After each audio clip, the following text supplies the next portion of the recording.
Hey, do you teach yoga? Have you ever trained to lead yoga classes, to be a yoga therapist? Have you ever owned a yoga studio?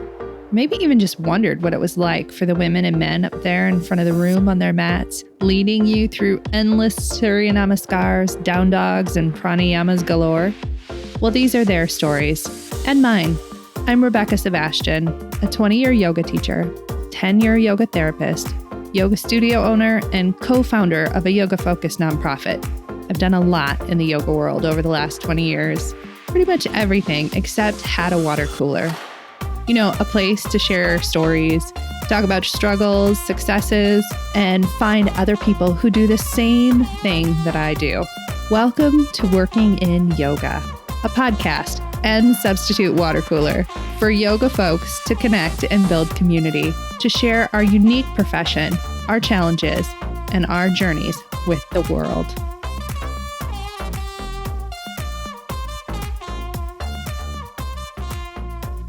Hey friends, welcome to Working in Yoga. This week on the podcast, I have Lisa Pearson, who is chatting with me about keeping the yoga in our businesses.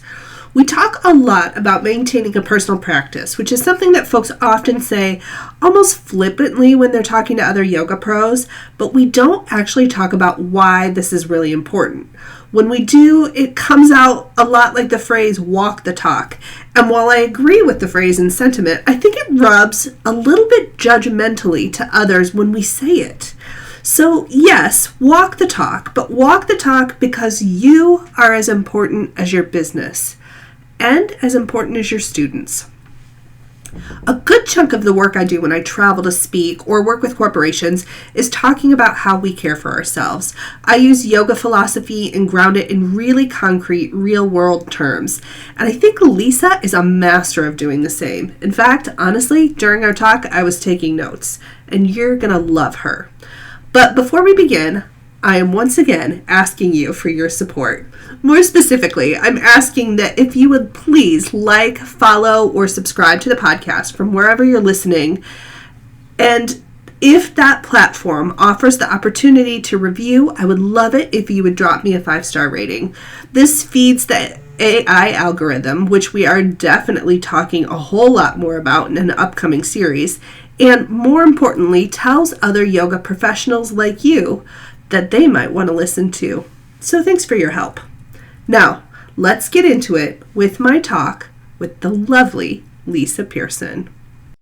Hey friends, welcome to Working in Yoga. Okay, so I'm really excited about this conversation today with Lisa Pearson. Lisa, will you tell everybody who you are and what you do? And then we're just going to go right back to talking about what we were just talking about. Okay, sounds good. I'm Lisa Pearson. I'm an ordained Kriya Yoga Swami, and my ordination name is Swami Swarupananda. And I am a yoga therapist, ERYT 500, long time yoga teacher, YSAP approved professional development provider, all of that stuff. Been in the business a long time. And I don't know what I can share about the business other than my experience and my, personal perspective. And I'm happy to do that.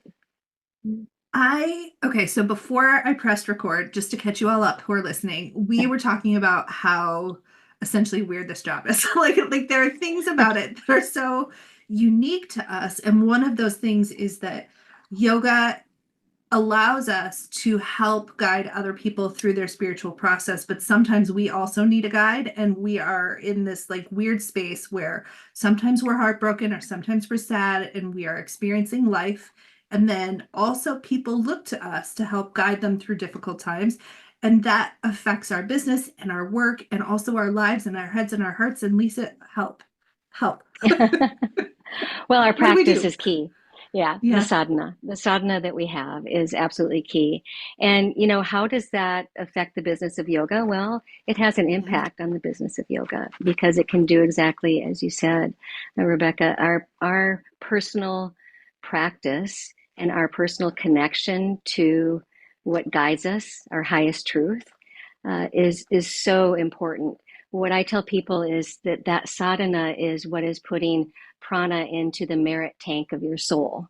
And so if you want to be able to help others, you have to be able to have a higher vibration than the common low vibration, that society is in right now. We have to take the time to sit in effort to rise up from the stressors and the deregulation of everything right now, but especially our own nervous systems, the dysregulation of it. So, our sadhana is key. Our sadhana is absolutely key, and it has to be a priority. The more we are in a time of strife and angst and stress, the more we need to prioritize our spiritual practices. Absolutely. Yeah.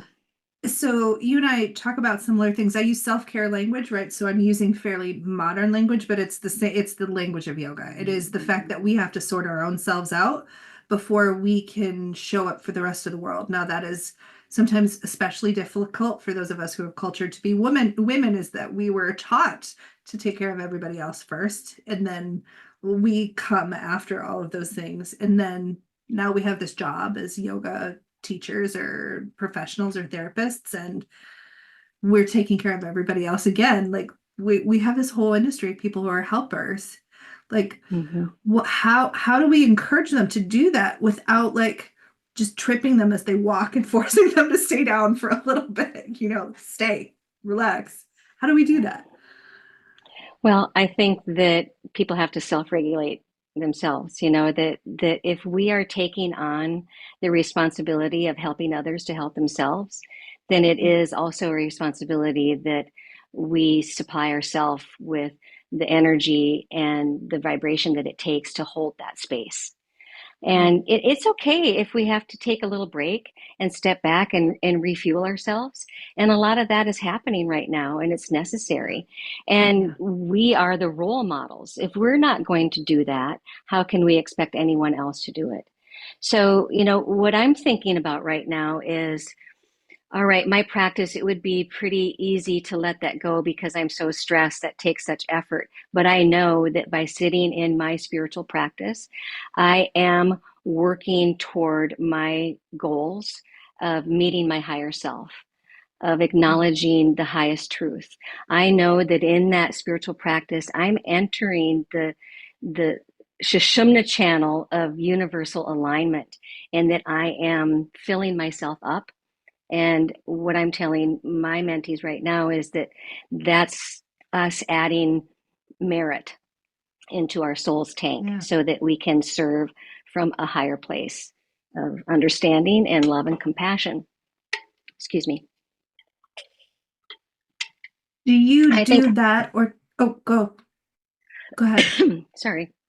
I think that if we're feeling a sense of empathy fatigue, or if people are calling it compassion burnout, then that's a sign that we need to sit in our own practices. And I'm not talking just about mindfulness. I'm talking about connection to source, our ideal of the divine. It's not a mindfulness practice. Now, mindfulness is a wonderful practice, and it should be a life practice. But I'm not talking about that kind of mindfulness or that type of meditation. I'm talking about resourcing in a way that shifts your vibration. Yeah. Do you think we can do that in our businesses too?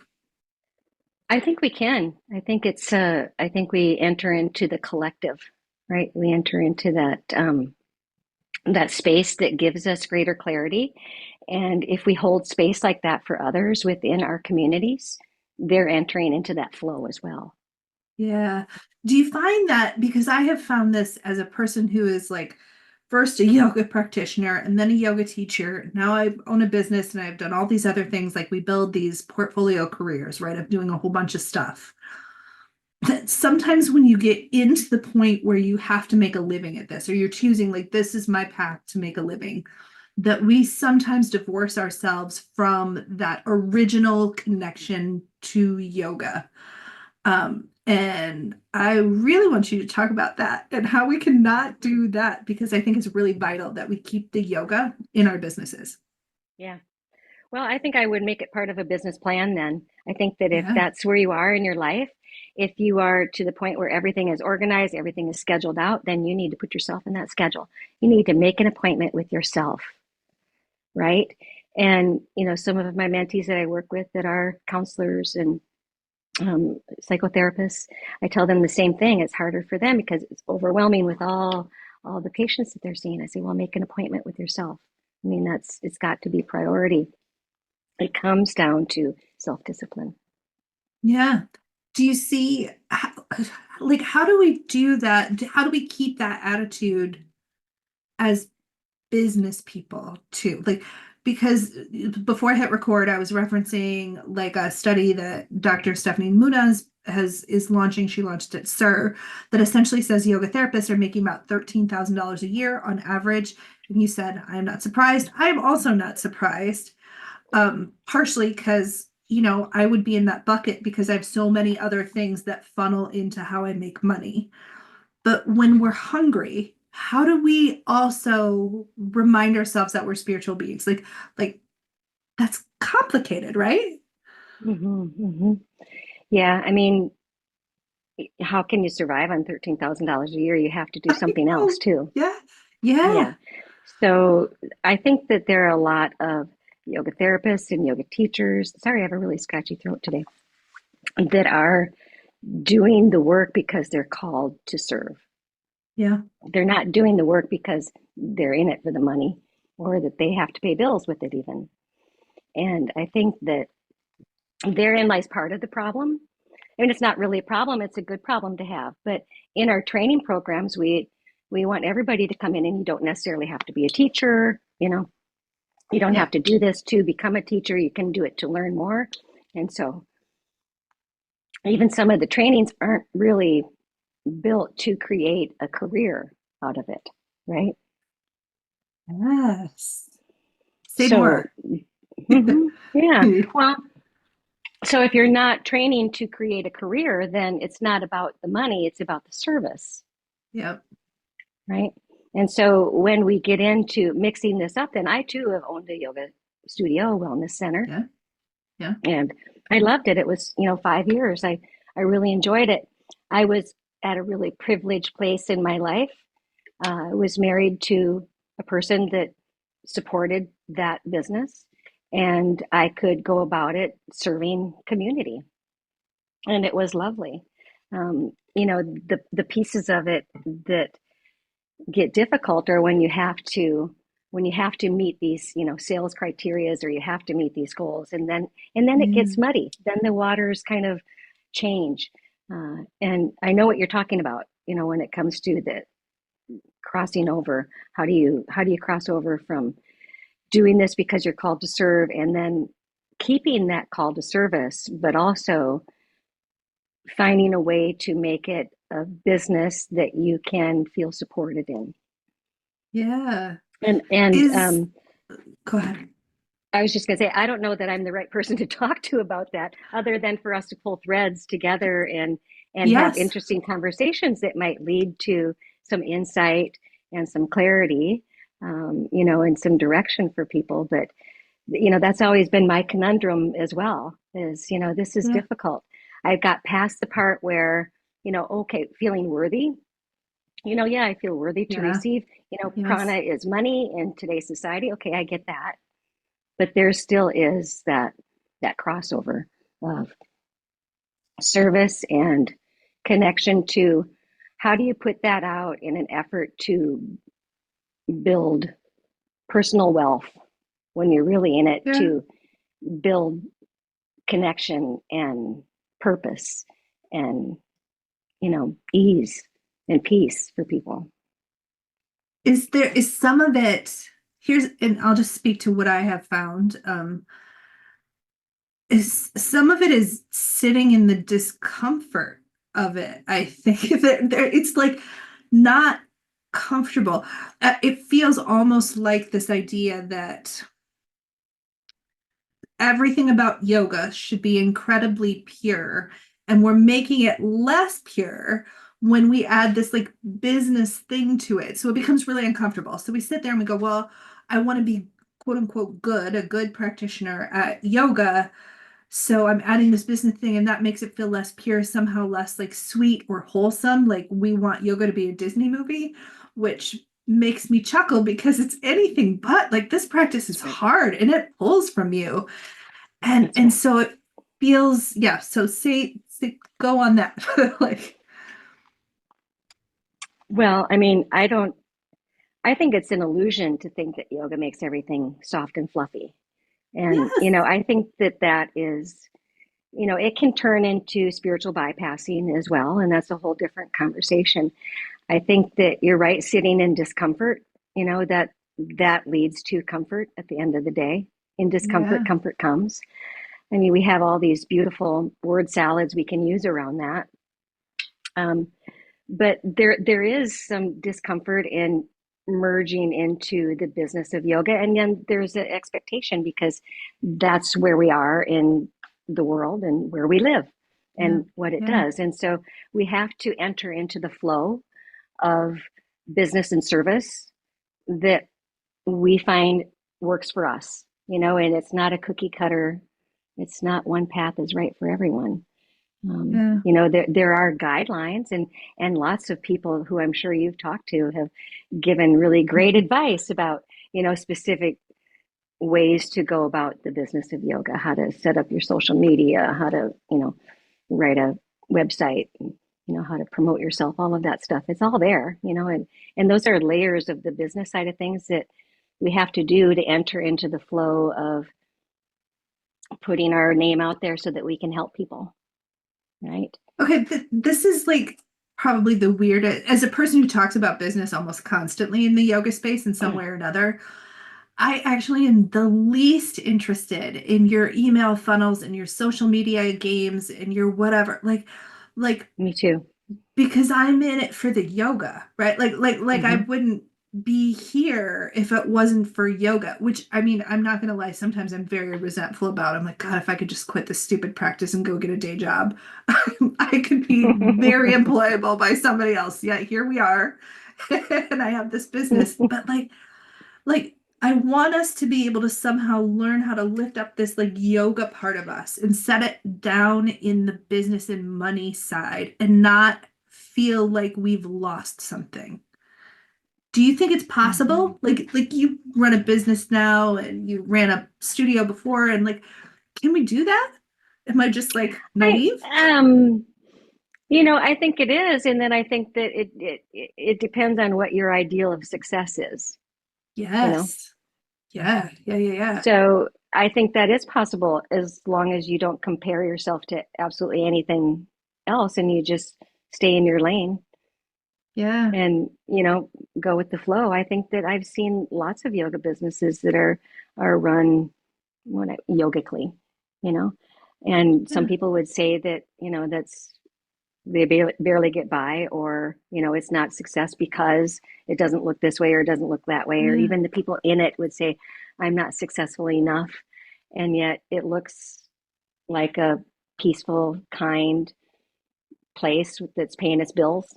So I think we'd have to reframe what what's the end goal, what is success, Yeah. and then in that you can begin to reframe how you're going to get there you know I think that trips us up a little bit, this idea mm-hmm. of framing success, because, right, so Mm, we live in a culture that has framed success for us already. And we're right. just inundated with those pictures and ideas and videos and colors. Like, I could build a Mm-hmm. video for you of what success looks like, and you would know what it looks like already. We've seen the Instagram video. How do we, it all comes back to the yoga, right? Like, we have to come back to the yoga of it to really frame it for ourselves. I mean, isn't that so annoying, Lisa? Yeah. Yeah. And Like, beautiful at the same time. I mean, yes, yes, both of that's those things. yoga. Yeah. Do you think that we have an attitude in the business side of things that is someone else is going to come rescue us? That someone or something else is going to come in and build that ideal yogic business for us, and we don't have to do the terribly uncomfortable work of sorting all this shit out for ourselves. Like I see that sometimes and I worry Mm. because if we're in it for the yoga, that's an inside job. It will always be an inside job. That means the business is an inside job too, right? Like that's been my experience. I don't know if that's been your experience. Like, is it the same? It's the same thing, right? On both sides. Right? Well, Help I me out. mean, yes and no. I mean, it's an inside, yeah, yoga is an inside job, and business is a little bit different. There's some criteria that just has to be done. You own a yoga studio, you have to, you know, well, this is society's have to, and what is success, right? We're Yeah. coming back to that, but it's a monthly newsletter, you know, getting the schedule out, talking with your teachers, making sure the staff is happy, the students are happy, that everything is there. There is a lot of stuff to it that just being, not just being, but living a yoga lifestyle isn't going to take care Yeah. of that. You still have to, have the action of running a business Yeah. in 2024. And Yeah. so you still have to pay your taxes. You still And your people. Yeah. still have to mop the floor, Yeah. all of that stuff. And, how do you make that an inside job? Again, I think it comes back to us having sadhana. We have to have a meditation practice. And when I say sadhana, I say a spiritual practice. And that can be, all of the 8 limbs of yoga. We don't have to just stick with one of the 8 limbs of yoga to have a Yeah. practice, right? It's like all 8 of them. The first 2, yama and niyama, should be how we live our life, you know, so Yes. that informs our sadhana, right? So that informs our business. So that informs our, how we teach, how we guide, what we're shown, everything about us, because we are holding up a mirror for community and society. And in our sadhana, in our spiritual practices, we have emulated our highest truth, right? So that's how our practice serves the business side, because it can allow us to, you know, not get pulled into the dysregulation of, what's happening in community, or what's happening in family, or what's happening in our own personal life, because we have the time that we've put into the bank account of lifting our Yeah. vibration, that now when we really need it, we aren't depleting ourselves, because there was an account there was a reserve, right? So I think Yeah. this overlaps into business in that it allows you to have the energy to do the things that you need to do. And if you have a connection to Initiative Devata, your ideal divine, or connection to source, you can resource yourself and say, show me, guide me how to move through this process in this business. Help me with this question. You can go in and do self-inquiry and Yeah. find answers and enter into that, that flow of collective consciousness, because there's more than one of us doing this. And Yeah. so, we can enter into that flow, and that can inform us. Um, and I think that being a business owner, especially, those of you that are doing it all yourself, I mean, it sounds like you, Rebecca, have people that I you do. can Yes. depend on and Yes. rely on, and are complete support for your business. And I was really fortunate to have the same thing. I had a business manager that was sitting at the desk all the time, and teachers that were really faithful and supported, and I could go in and teach and do what I loved best, and not get so dysregulated by the systems of running a business. But those of you who are doing it all yourself, who go and open the key and do absolutely everything, run all of the pieces of it. I mean, the more that is expected, the more you need to make that appointment with divine and sit in flow, because it Yes. is so crucial. That's what will get you through. And we have to lift our vibration. We have to lift our vibration. Can I ask a big picture industry question for a sec? Okay. Sure. So I'll like try to answer. it pulls off of what you just said, actually, because I think that what you're describing is that the yoga informs the business. We do the yoga first, and that flows into the business. It seems that industry wide, whether it's yoga therapy or just general yoga teaching or yoga teacher training or whatever you want to talk about it, we have an inverse relationship that the business is now informing the yoga. And how the hell do we change that? Yeah. How do we shift the tide of the stream or the flow of the stream to go the other way again? Hmm. Yeah, I mean, that's a really great big picture question because I think it would take a group of people deciding to do things differently so that action can happen, you know, Yeah. almost like a democratic process that let's run our businesses differently. Swoon. In a way, the pandemic did that for yoga. You Yes. know, it did it differently for us. We weren't on Zoom doing conversations or running classes. Yeah. You know, Yeah. there weren't very many yoga teachers or yoga studios that were filming their classes and then had a Yeah. library to go along with it so their customers or students could come in person or stay at home. I mean, that wasn't happening. And so I think that as a collective, as an industry, we could decide to do things differently, you know? I don't know. It's an interesting question. I think that people are Yeah. ready to do things differently now.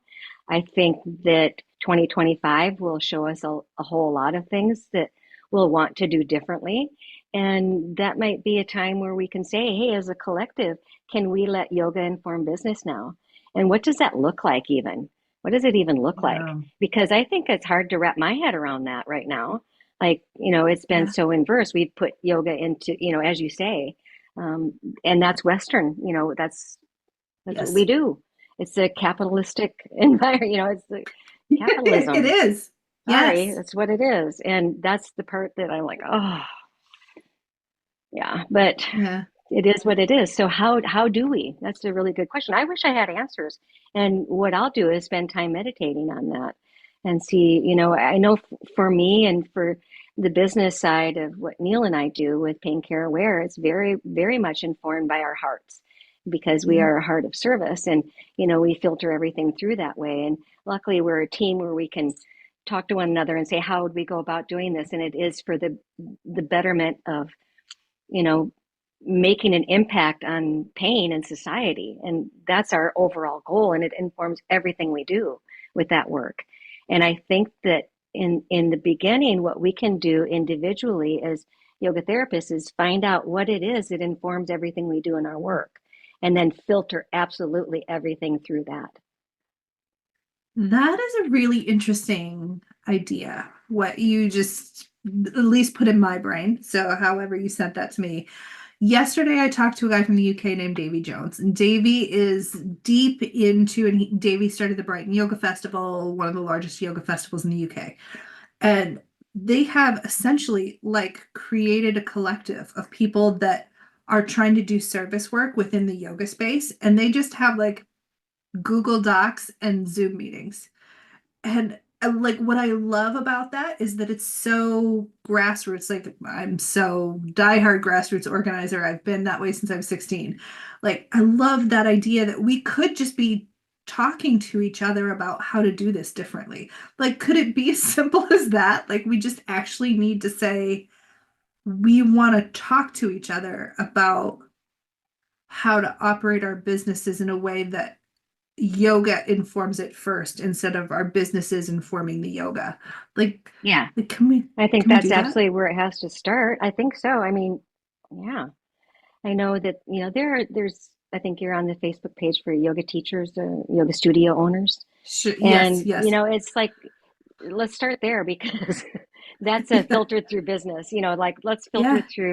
let's filter through yoga first.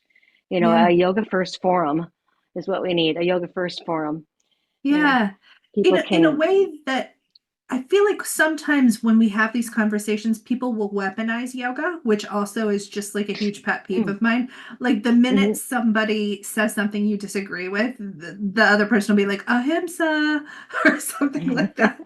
Which just like if you ever want to see me hard hip check somebody online, it's gonna be somebody that does that to me. And it's yeah, such a pet peeve of mine. But like how we can speak to each other collectively in a way that feels like nurturing and like, hey, let's make this so that we can all do better. Because I think we mm, have to choose to not accept the fact that $13,000 a year is the average amount of money that yoga therapists make. We just have to say that's not good enough for us. right. because I Yeah. don't think it is. We do really cool work, right? Like, Right. I mean, I get really Hmm. excited listening to all the cool things people do. You and Neil do stuff, super cool stuff. like, Yeah. like, Yeah. And I mean, take that number and say, like what I said in the beginning, there are a whole lot of yoga teachers who aren't really doing it for the paycheck. If yeah, they have a family, they're at home, they're a household, they're running maybe another family business, or yep, they're teaching, a couple of classes a week, or 4 workshops a year, or whatever, and then if you look at $13,000 because you got to serve life and serve love and connect with some people and make a difference in your life. Plus, you were able to live your life as a householder, as a mom, as a wife, as a yeah, sister, something like that. That's not bad. What is the number for those yoga therapists who are 40 hours a week, full time? This is my yeah, career. This is all I do. I'm not, just not that the other is dabbling. That's not it at all. Because I was fitting yoga therapy into my life, but my family came first, right? yeah, And yeah. until I opened my business Same. and had Yeah, time in my life. So for me at that time, $13,000 would have been really nice. It was mine. I got to do what I got to do more trainings with it is what I did. yeah, I put it back yeah, in yeah, yoga. yeah, And yeah, I think there's a lot of us out there that are doing that. And we're still doing really great work, still yeah, helping people. What about, so if we want to talk the business side of it, let's talk to those that are really in the business of it, right? yeah, And what are those people making? I would guess that number would be higher too, but the sure. effort is a lot higher too. You have to have more support. You know, you have to market yourself. You have to have the gigs, right? Yeah, You have to get the jobs, yes, right? yes, And so what does that look like, right? You have to rent space.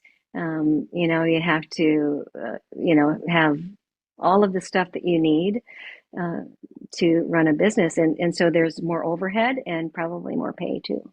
But there's a lot of different yeah, types of yoga therapists, and a whole lot of us are not in it for a career. Maybe we'll turn to that after a certain point in our life and we have more time to dedicate to that, right? Or maybe it is something that we're doing to help a smaller community, a smaller circle, and our own families. And we're making money, so we have to report it to the IRS, and we're a yoga therapist, and it's looking like that. So that kind of dilutes the whole, bigger picture of yeah, things. So if we could really talk to those who are, uh, you know, if we could create different pie charts, right? And say, yeah, yeah, okay, then what are we looking at? And then have a conversation. I yeah. think that would be really interesting. How So, are you seeing people work in the yoga therapy space? Are they primarily just because to some degree I'm not too, but also I do still teach one class a week because they're my beta test for when I'm traveling with content and I do all these kind of other things. Is that what most of us are doing, or do you see people like really diving into the like private practice side of things? both. I see both. We see, people that are regulated health professionals that want to learn Yeah. about pain and yoga and are Yep. bringing into that clinical settings, into healthcare environments. And they're definitely, a career path. They have other letters behind their names and, are Yes. serving in that way. And so I don't know that we could separate out the yoga therapy from what else they're doing because it's kind of integrated. And that's a whole nother conversation that's happening Yeah. is, Yes. and then I see, people like you and I who own studios, wellness centers who want to be better informed, better be able to support their community or learn this so that they could put it in teacher training programs kind of, Yep. process. And so you see like the career educator, if you will. Yes. And then we see, people that are um, serving their neighbors and their friends and their temples and churches and synagogues and communities and groups of people, um, and just word of mouth. And their friends and their people in their community know that they do this and they ask for help and they're doing it. And then a lot of that actually. And then I see a lot of, um, the psychotherapists and counselors and social workers that are becoming yoga therapists to inform their work in that process. And again, it overlaps and intertwines with their other career. Um, I see yoga teachers coming in to become yoga therapists so that they can put a shingle up and call themselves a yoga therapist and rent a space in a yoga studio. And that is a hard path. It's the hardest of all these paths. And I've been there, done that too. And, that's equivalent to the yoga studio owner who is the only teacher and opens the door and teaches all the class and runs the show. I see it all. I see it all. But for the most part, the people that seem to be really bringing it into their everyday work are regulated health professionals that are bringing it into their work and people that already have a career in yoga and have an established community and they're bringing it into their work. So they're studio owners or longtime teachers in a community that really support and mentor big groups of people. Teachers that really care, that yoga teachers that are doing a lot of one-on-one work and want to be more informed. So it's a really big range of who we're seeing for students. It has changed over the years. Like in the early 2010s, the teachers were mostly yoga teachers coming in to, be better informed in learning yoga therapy. And, we saw a lot of them, very successfully take it out into the world like a typical yoga business, right? Yep. And then just before the pandemic, maybe about 3 or 4 years before the pandemic, a big surge of regulated health professionals coming into yoga therapy. And then during the pandemic, a lot of them, in the psychotherapy world coming into yoga therapy. And just this last couple years, really noticed it this last year, back to more yoga teachers. Yeah. I was just about to ask you because I feel like, I don't know, we've been talking about energy, so I'll just use energy terminology. Like, I feel the shift again, right? Like, do you feel the shift again? Like, and there's nothing, this is to not take away from any licensed healthcare practitioner that might be out there integrating yoga into their practice, but it's kind of us again in a way that it hasn't been in many years. And I personally just love it because we're so freaking weird and quirky and we have this like heart to us that I just adore, like absolutely adore about us. And I'm like, I'm kind of excited and interested to hear that like we're coming back into this place again, like yeah. I really like the intertwining of the two. I really like that the classrooms that we teach have, it's very eclectic.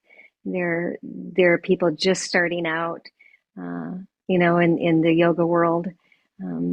And, there are people still just doing it for themselves and their own personal growth. And there are, regulated health professionals who have a lot of sciencey questions.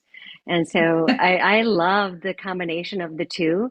I think being immersed more in groups of, the academically inclined person has made me a better teacher, has made me a better listener, has made me a better researcher, has made me a better collaborator.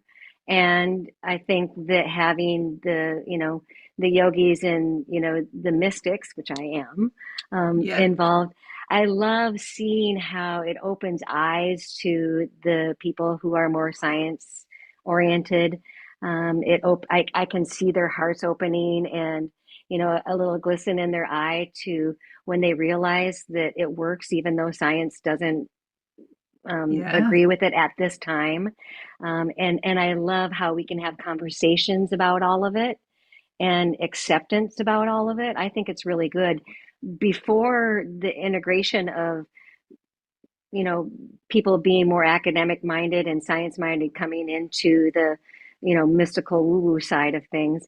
I could see where things could get a little bit too far out there, because yoga has a language and we all speak the same language. And unless you get somebody coming in that says, hey, wait a minute now, what does that mean in these terms? Yeah. We don't get an opportunity to think about it and to redirect ourselves, or to understand it in a different way.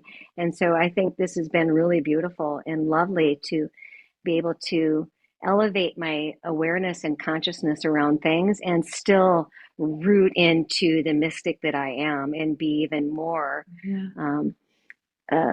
feel even more held and sacred in that space. So I love it What? all. Yeah, I think it's great. Yeah. I love all the students. I love all the students. I do too. Like, I mean, it's such an interesting layer of conversations that we're having now, like Yeah. in modern times versus in, when it was just yoga people before. I mean, we do tend to, I Yeah. think everybody tends to get in their own sort of tunnel vision about what they think we should or should not be. I certainly have been that person. So yeah, you're right in the way that diversity just makes us stronger, like a diversity of viewpoints and, you know, professional backgrounds coming in, that I think that can be our strength if we figure Yeah. out how to like get it together. Like if we figure out how to like come up as a collective, like that Yeah. becomes the game now. What is the thing that we can all lean into no matter what our Hmm. background is? Hmm. So I have a final question for you, because I do know that Okay. you mentor for Inner Peace and you train new yoga therapists. I say a lot, and I have actually somebody who works for me, my operations director. She is coming through Inner Peace right now. I think she's Great. set to graduate in February 2025. So we have a second yoga therapist on our team right now.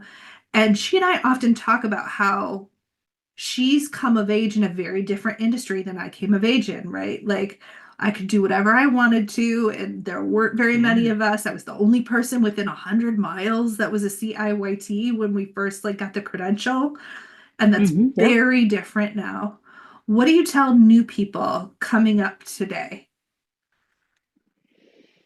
Oh, about entering into the yoga therapy world? Yes, Oh, yes. yeah.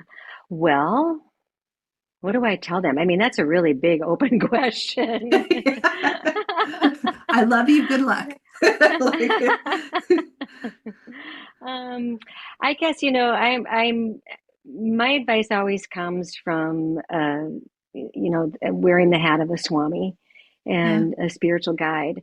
And so my advice always is for people to root into their sadhana, to, really find a place of refuge in your own spiritual practice, and that will guide you.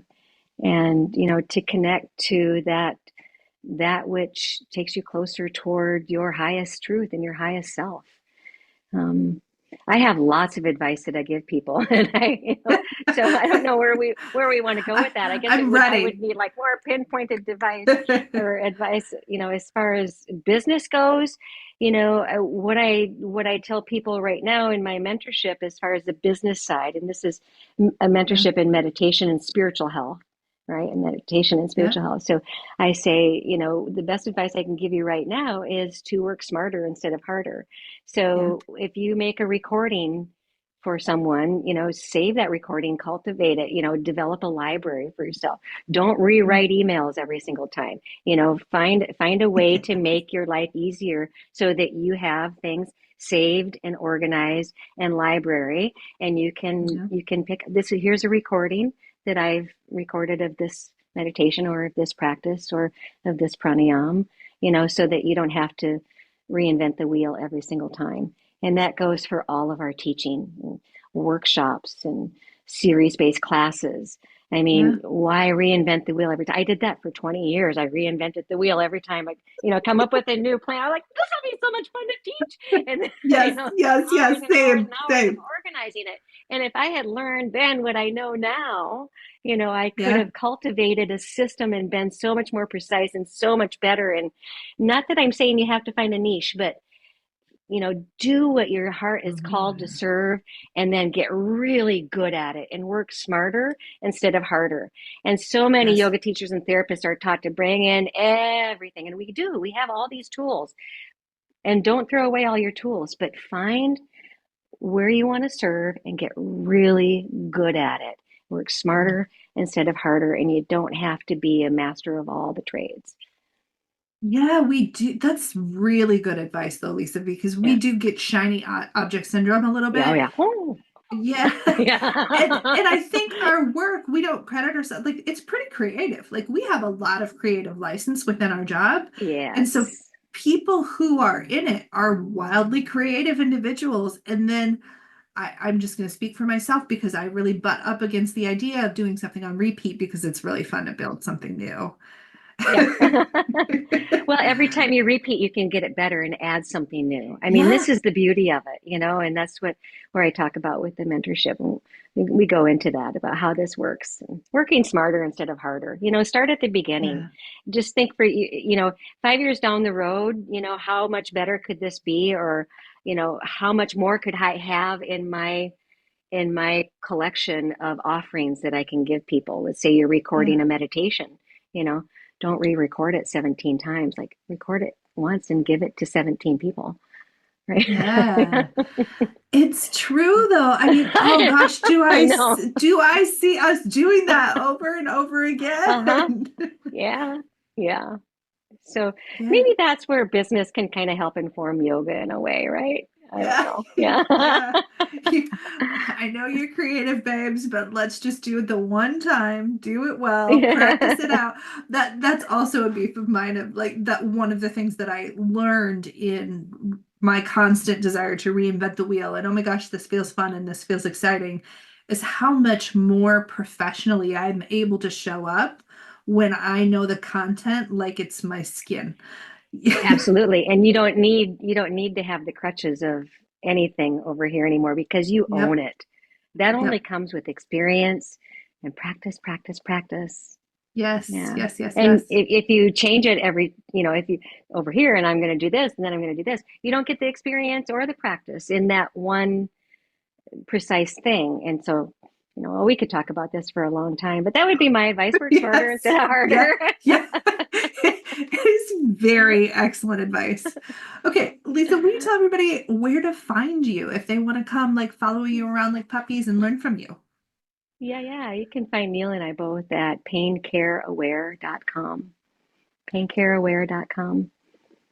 That's so easy. Are you guys on social? Do you have a social handle, or is it just all through your website? It's mostly through our website. We do have social Pain Care Aware at Instagram and Pain Care Aware on Facebook too. We're doing that solo now, so it's not very well attended. But one of these days I'll get back on there and be more social. Sure. Yeah. I'm only in it for the conversations, as you know. That's the only reason I'm there. Well, thank you so much for this conversation. Popping in and having conversations with you. Thank you. It's been fun.